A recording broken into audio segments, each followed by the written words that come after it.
Hey friends, it is Monday, August 22nd, and here we are with our FUMCCV daily devotional. The passage today, Luke chapter 6, verse 38. We're going to read 37 and 38 together.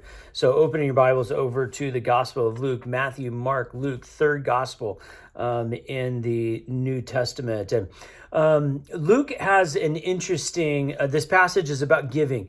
We're talking about service here, and so how we give. Luke has an interesting relationship with giving and service and money and all of that, because that gospel is written to an audience that lives in the port city of Antioch, which is a pretty wealthy place comparatively in the ancient Near East, where very different than the fishing villages around Nazareth, very different around the Sea of Galilee, very different than the sort of nomadic folks who are in and around Jerusalem, shepherders.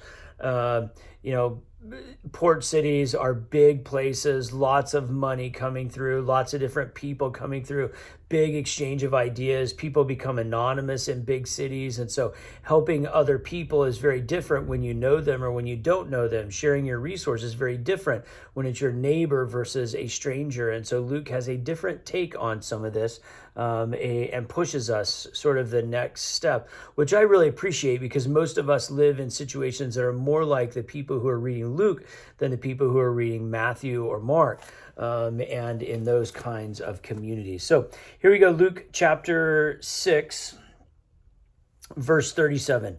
Do not judge, and you will not be judged. Do not condemn, and you will not be condemned. Forgive, and it will be forgiven.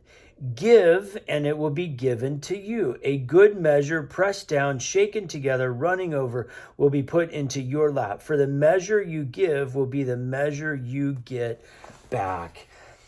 Now, our service in the name of Christ is not transactional, as if I go and serve someone, then that person has to serve me back, or someone else serves me while I serve this person. So I give 50% of my energy to this project, and someone else is going to give 50% of their energy to me. That's transactional. That's not the way it works. But I believe what this text is saying, it says, when you will be given the measure you get back. Have you ever been in a situation in which you were giving to others, and in the giving to others, you felt filled up? You felt good about life. You felt right? Right? That's the way, that's the measure that is talking about is given back to us. So it's not transactional. So if I give, that you have to give back to me. It's that I give and I am filled up. And the reason I'm filled up is because my service puts me more in line with the ways of Christ, closer to God. And the closer to God I get, and the more aligned with the ways of Christ that I am, then the more sort of fulfilled and complete my life is. So it's this irony. Pour yourself out in order to fill yourself up more. Try that this week. God bless. Have a great day.